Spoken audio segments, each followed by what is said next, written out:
Today on the Best of Oklahoma Gardening, we are dripping wet with water gardens.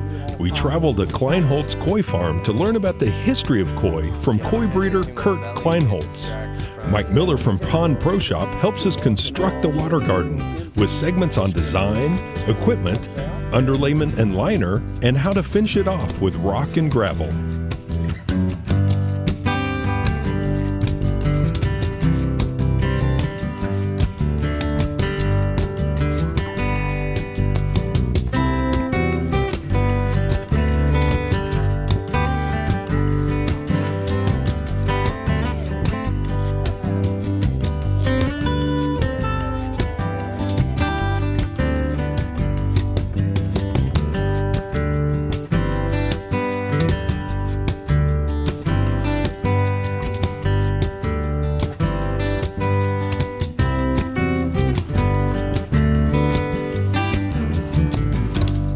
Oklahoma Gardening is a production of the Oklahoma Cooperative Extension Service as part of the land grant mission of the Division of Agricultural Sciences and Natural Resources at Oklahoma State University, dedicated to improving the quality of life of the citizens of Oklahoma through research-based information.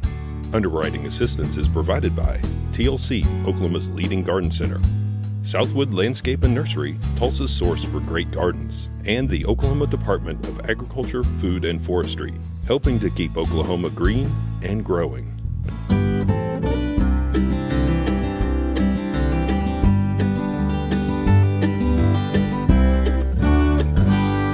We're visiting Kleinholtz Koi Farm in Stillwater. Joining me is Kurt Kleinholtz, and you've been farming koi with your father since about the age of 5. Yes. What a great way to grow up.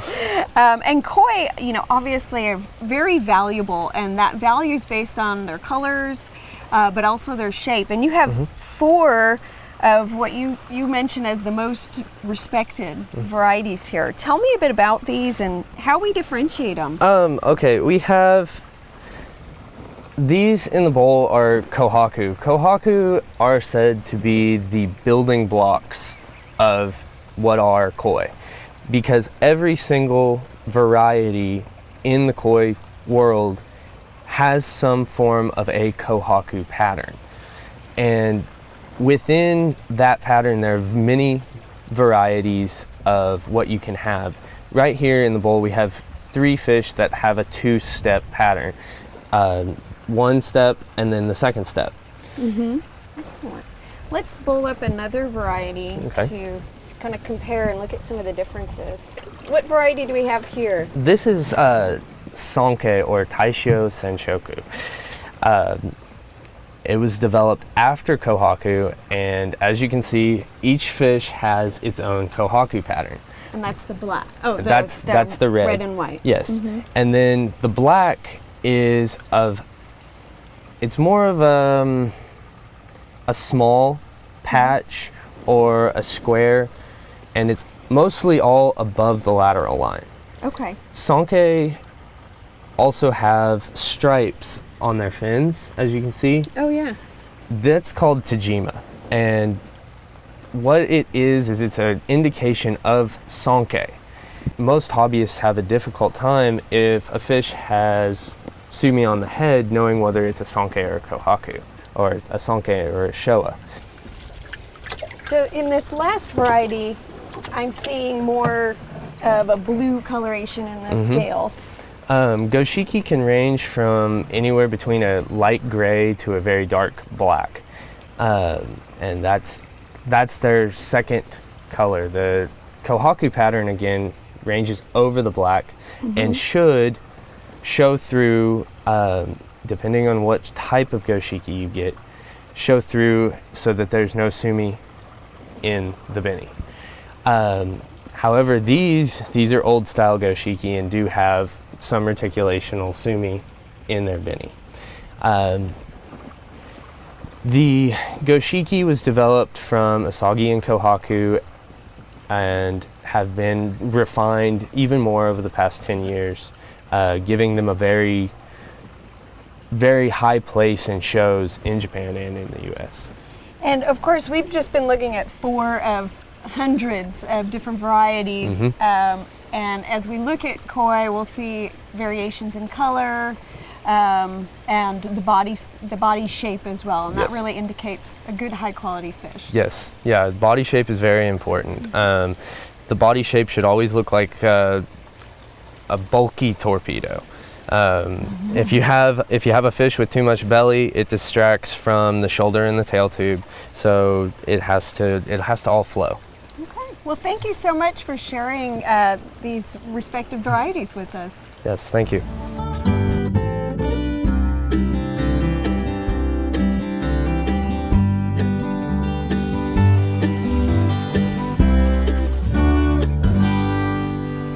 Joining us is Mike Miller from Pond Pro to talk about how Water Garden is designed. Well, Mike, we're obviously in the middle of a renovation here.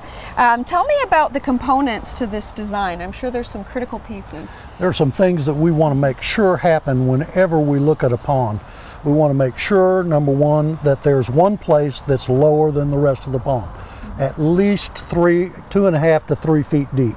That allows us a place to force the fish into if we ever need to catch them. We're going to lower the level of the pond, force the fish down here, and bring them up out of the pond. That's number one. The second reason is we want all the trash that comes down into the pond, and it's going to fall off of these trees, we want it to get down in one place where we can clean it out, so it'll filter down to the bottom.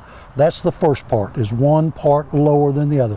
Doesn't have to be very large, but it needs to be large enough that we can get down in it and do what we need to do. Will the fish overwinter in this part as well? Yes, this is also the part where they're going to get to in the heat of the summer in Oklahoma, and also in the cold of the winter. As their metabolism slows down, they'll move to the bottom, warmer water down there.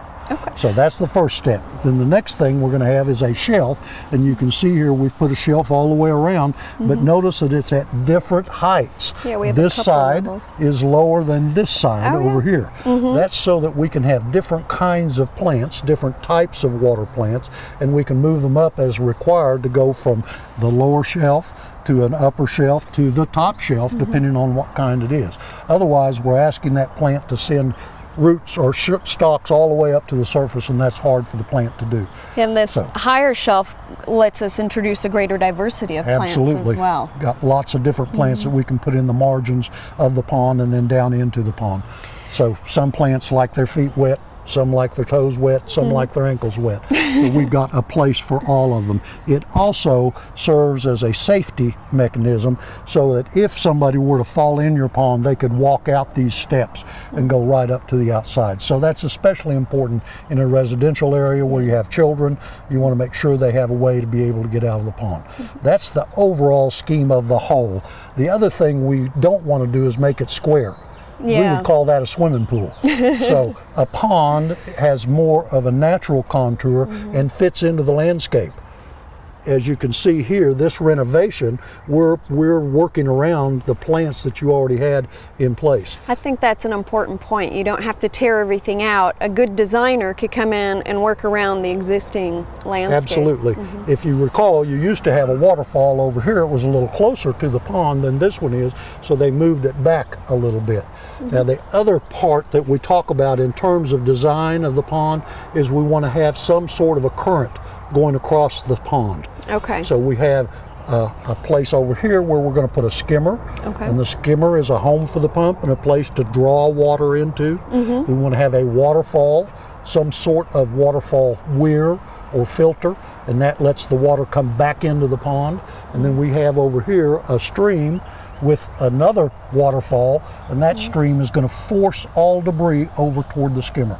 So everything works in this direction, and we do that in conjunction with Mother Nature. In Oklahoma, we have more west and southwesterly winds, so we want the wind to push trash over toward the skimmer. Otherwise, we're working against the wind, and it's not going to happen very well. Right. That's a really interesting aspect of the design. Now with the waterfalls, there's another thing, not just moving the water, but the sound it creates. Tell me about that.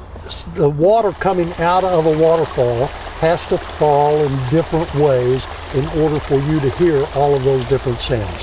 Water falling into water makes a really nice, pretty sound, as does water falling onto rock and water falling over rock. flowing. Those are all three different sounds, and if we didn't have those, our brain would block out the sound of the waterfall like it does the sound of your air conditioner in the house. After a while, you don't hear it anymore. And the reason you don't is because it's white noise to your brain. It blocks it out. We don't want your waterfall to do that. Right. We want it to be a focal point of your pond so you get those different sounds and can enjoy them. All right. Well, there's so many interesting and intricate elements that go into the design process. I can see certainly the benefit of working with a professional to make sure we get all these pieces set up correctly. That's where the professional earns their money, because they're able to come in and they've built these before and they can look at this, and our professionals really can look at these rocks and determine just about where it needs to set before they even put it in place.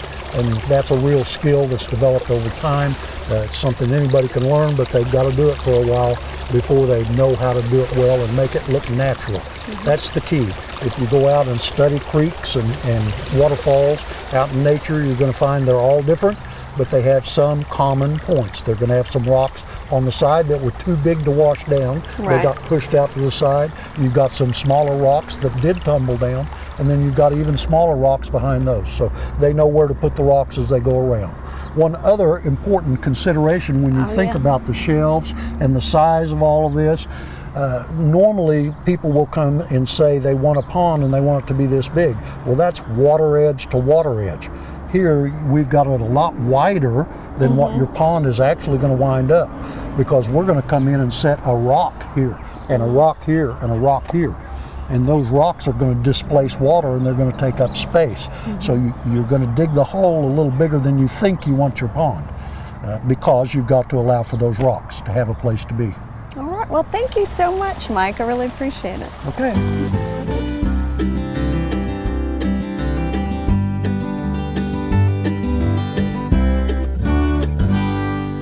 There are several pieces of equipment needed to keep a water garden both clean and aerated. And Mike, can you walk us through the system designed for this water garden? Certainly. We'll start over here with a skimmer.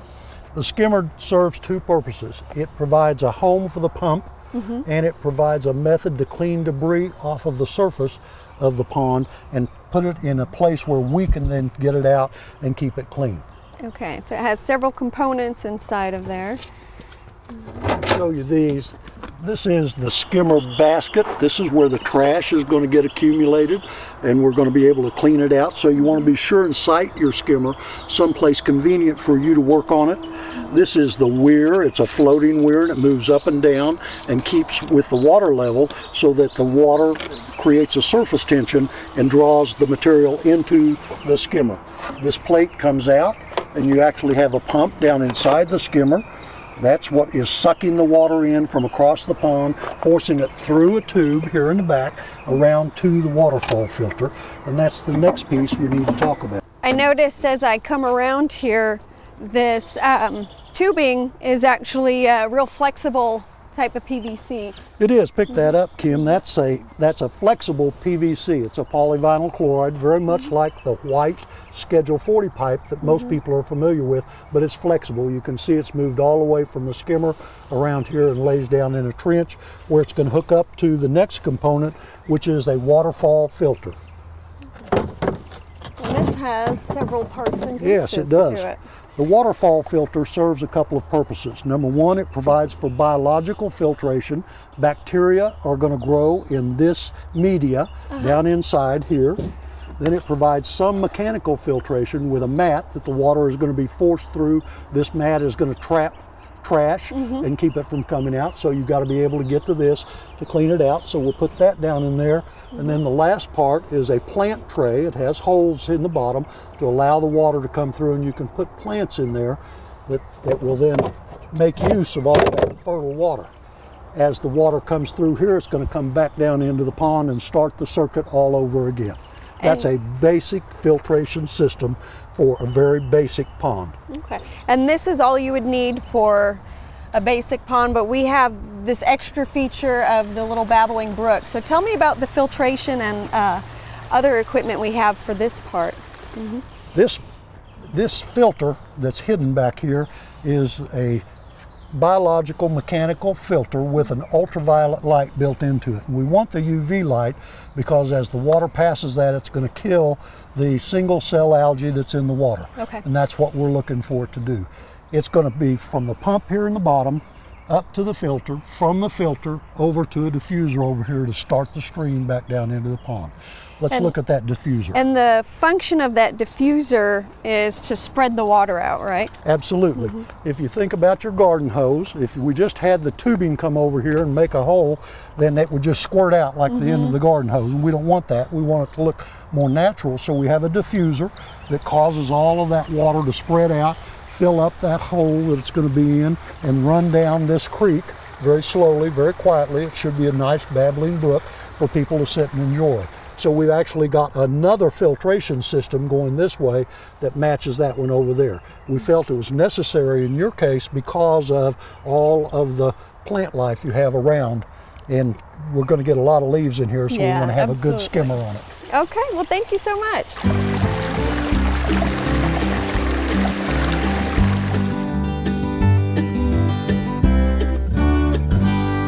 The next step in the water garden installation process is putting in the liner, but even before that you have another layer beneath the liner. Tell me about this, Mike. We call this the underlayment. It's a non-woven geotextile that we put down to protect the liner from anything that might still be in the ground.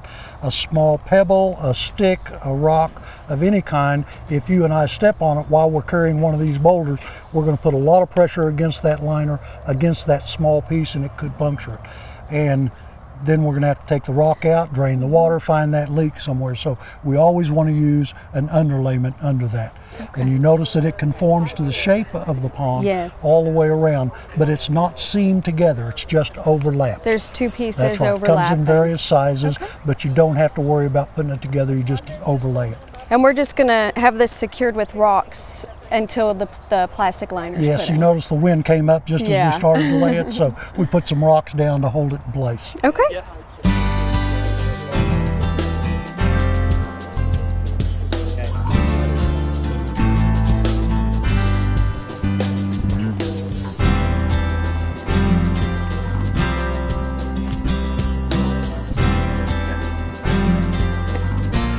Mike, the crews come in and laid our liner on top of the underlay.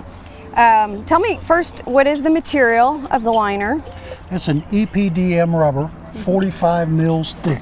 So that's pretty thick. It's about like a truck inner tube, if you think about it. It's real heavy. Not going to puncture very easily. No. And as they were laying it, I noticed them stepping it into the shelves, but not getting all the wrinkles out. They did kind of a liner dance where they came around and they scuffed that to make sure that it fit back against the walls of the shelves that they had built in here, and you'll notice it fills everything. They don't want there to be any stress on the liner when they come to place a rock against it. So they've left wrinkles. It doesn't hurt a thing. That's all going to be covered up with the rock because they put it in here. So while we might have a tendency to try and smooth it out and take care of the wrinkles and do all that, you don't have to do that. It's going to all be taken care of by the weight of the rock and the water that's on top of it. Okay, and then how does the liner integrate with the components we have for our filtration? We're going to actually cut the liner and attach it. There are attachment points on various types of liner that will allow us to put it on there, use a silicone to keep it from leaking, and then bolt it together so it actually compresses against the side of the plastic and keeps there from being any leaks at that particular point. We also can seam the liner and put it together as we're going to do here. Yeah, here we have a joint. Notice that we have one piece that's the basic pond and another piece that's the waterfall and the stream that's going to be coming down here. And we actually have two pieces of liner that will actually be seamed together. And there's a method that Firestone recommends that you put their liner together with, and they'll do that. Professionals usually do that. We have liner that comes in 50 by 100 foot. So if your backyard pond is going to require more than that, hire a professional to put it together. Right.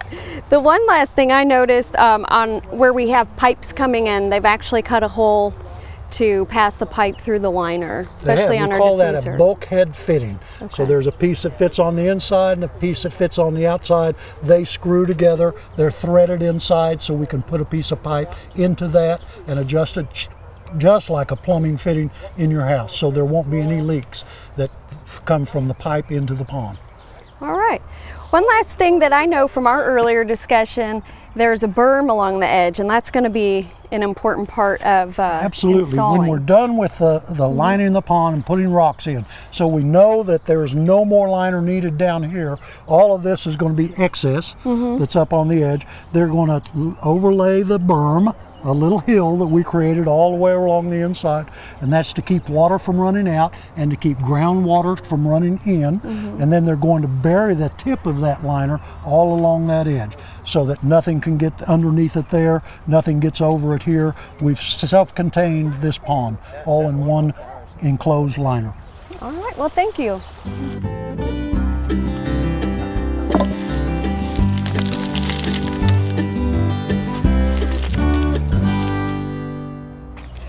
Well, Mike, we're on the last stage of our pond build here, and this involves laying the rock. I could see there's different size materials being utilized. Tell me a bit about this stone that goes into the pond.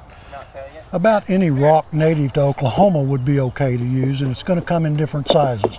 Any good rock yard you go to will be able to give you 1-man, 2-man, or 3-man boulders. And that means exactly what it says. 1 man can move these rocks. You want to have something like that if you're going to do the work.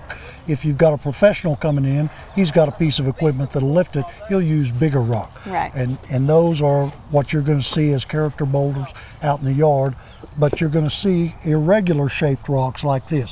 What we want to try and get away from is this pearl necklace effect of all rocks the same size, all spread around the edge. Then finally, you want to use river rock in the bottom, and in Oklahoma that's typically 1 to 1.5 inch rock that's been tumbled in the bottom of the river and is dredged up. Unfortunately, it contains a lot of dirt with it, so you're going to rinse that rock and clean it out and get rid of that dirty water instead of leaving it all in the pond at the same time.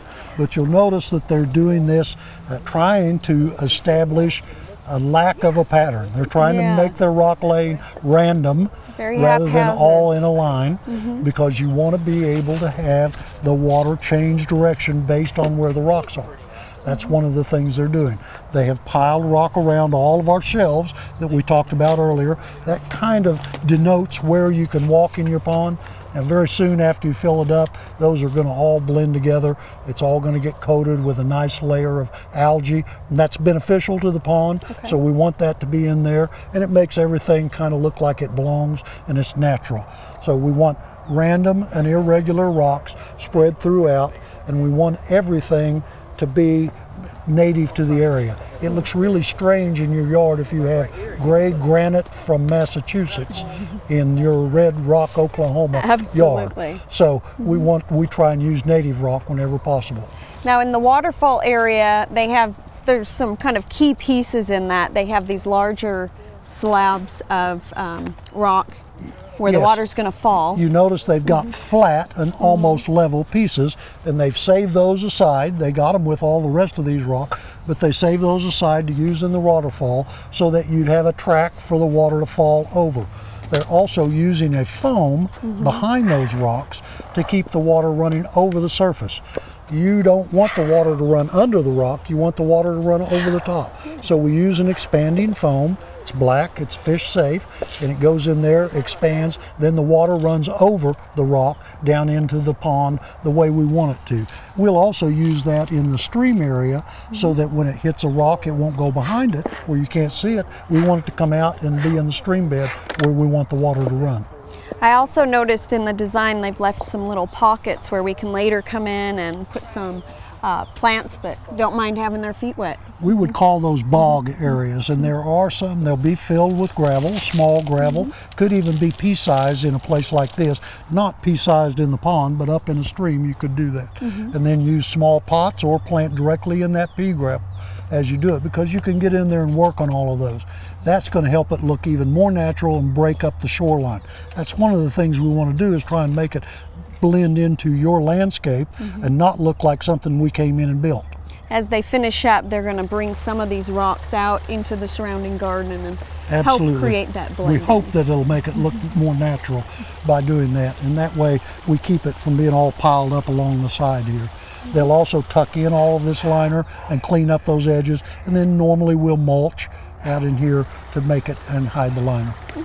Now, last season we did a number of segments on maintenance, and obviously once it's built, the work isn't finished. You have to do a little bit to maintain that garden. And all of those segments are available on our YouTube channel, so water gardeners can learn how to upkeep these Immediately systems. what you're going to want to think about is, as you fill this up, you're going to have a lot of dirt. Get rid of that water as much as possible. Get it filled up finally where it's as clean as you think you can get it. And then a couple of days later, you're going to need to clean your filters out, because those filters are going to grab all of that dirt that's floating in the water. You want to get it out of there so the filters can go to work growing bacteria to provide for the biological and mechanical filtration that you need in the pond. Then you can add your fish back in. All right, well, this has been a wonderful process. Thank you so much for joining us. Certainly.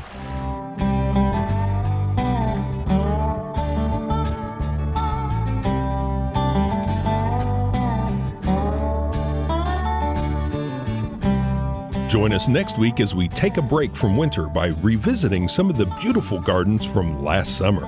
We start off with the winners of our Viewers Garden Contest, with trips to the Eccles home in Arcadia, the Arthur home in Chickasha, and the Teal home in Tulsa. To round out the show, we also visit the beautiful garden and interesting lawn of an Oklahoma City home. Join us then for more TV You'll Grow to Love. For additional information, show notes, plant lists, recipes, and fact sheets, visit our website or contact your local Oklahoma Cooperative Extension Service office. Segments from this episode, along with hundreds more from previous episodes, are available on our YouTube channel, youtube.com/Oklahoma Gardening. Be sure to join our Facebook group for information on upcoming episodes and gardening events, photos, and discussions of gardening topics. Oklahoma Gardening is produced by the Oklahoma Cooperative Extension Service as part of the Division of Agricultural Sciences and Natural Resources at Oklahoma State University. The Botanic Garden at OSU is home to our studio gardens. This outdoor television studio is made possible with the help of our generous underwriters: TLC Garden Centers, Southwood Landscape and Nursery, and the Oklahoma Department of Agriculture, Food, and Forestry. Additional support is provided by Pond Pro Shops, Greenleaf Nursery and the Garden Debut Plants, and the Oklahoma Horticultural Society.